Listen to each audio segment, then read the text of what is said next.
And Major Garrett there is in Panama City, Florida for us this morning. And Major, again, in your piece, we see Trump making repeated references now to the possibility of losing the election in front even of what seemed another raucous crowd there in Florida yesterday. It is perhaps a whistle of a different sort, not just a suggestion that perhaps an election might be rigged, but now speaking to a theoretical result. What do you make in the, if nothing else, shift in rhetoric? Well, one of the interesting things about covering Donald Trump is you know what he's thinking because he says it right in front of you. I mean, you know what his sort of internal thought patterns are about the course or direction of his campaign because he spews them forth on a regular basis. And so we got last night, and I know this is new because I go to these rallies day after day after day after day. My ear is attuned to things I haven't heard Donald Trump say before. And yes, he has occasionally made a glancing reference to if I lose, it would be really bad or be a waste of time.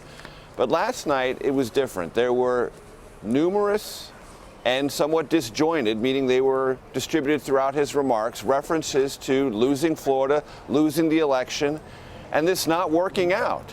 And it was, in its own way, a call to action to the more than 10,000 supporters who are here in Panama City waiting hour upon hour to see Trump, to get out and register, make sure they vote, and not let this opportunity, which Trump said is a big one, the last he said you have to save your country, from happening. Go out and help me win. That, I think, reflects two things. Trump is now beginning to understand the pressures of not having Republicans alongside rowing in the same direction is a problem.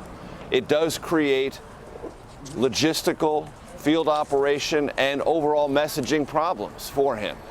And he has to know that his reliance up until this time, and really he has no other choice, on the Republican National Committee to supervise and carry out much of those field operations is now in more question than it was, say, a week ago. And all of that might create an undertow for Trump, not to mention all the other problems he's having with statewide polls in the key battleground states. So I think it reflects genuine anxiety on Trump's part that this may not work out, and his supporters need to fill the breach on his behalf. And when candidates talk to their supporters this way, they are both doing the desperation thing and the realistic thing. And in Trump's case, I think they're merging in ways we haven't seen in public before. You know, it's interesting. I know you're referring in part to the new survey out from USA Today that shows that some 1/4 of all Republican lawmakers are, again, not endorsing Donald Trump. Interestingly, you know, that number sort of reflects the percentage of likely Republican voters who at this point support Donald Trump. It's roughly in the low to mid 70s. Of course, that number needs to be in the low 90s for any GOP candidate, certainly for Donald Trump, perhaps now more than ever. It needs to be in the mid to high 90s to have a chance in November. It's a number, though, with regard to leadership that is without precedent. He has said repeatedly he doesn't need Paul Ryan, he doesn't need anybody else to stand by him. I mean, is it your sense perhaps yesterday that we saw a candidate who now knows perhaps that's not true? That he's coming to terms with the fact that it may not be true. Remember, in good times, and I put this on my Twitter feed yesterday, Trump said, I don't need the establishment. I don't need Paul Ryan. I don't need Mitch McConnell. I don't need Reince Priebus. I don't need any of these people. In good times, Trump feels he can do all of this with his supporters, himself, his little campaign, and nothing else.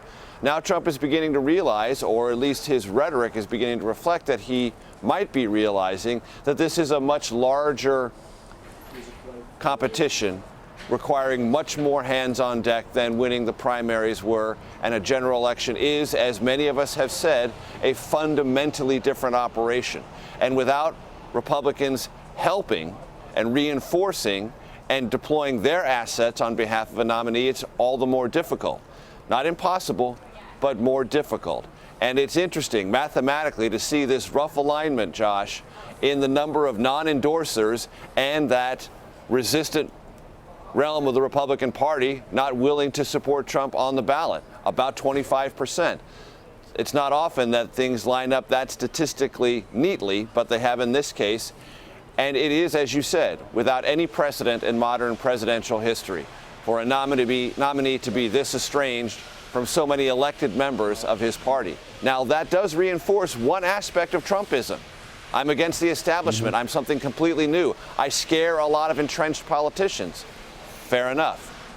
But maybe those entrenched politicians, if they're aligned with you, can help you more than hurt you. We're going to find out. Fear is not always the greatest of motivators. Major Garrett, as always, we do appreciate the time. But Major, before we let you go, because you are always going, we know you're on the road to somewhere. So today we are launching a new segment called, appropriately enough, On the Road to Somewhere with Major Garrett.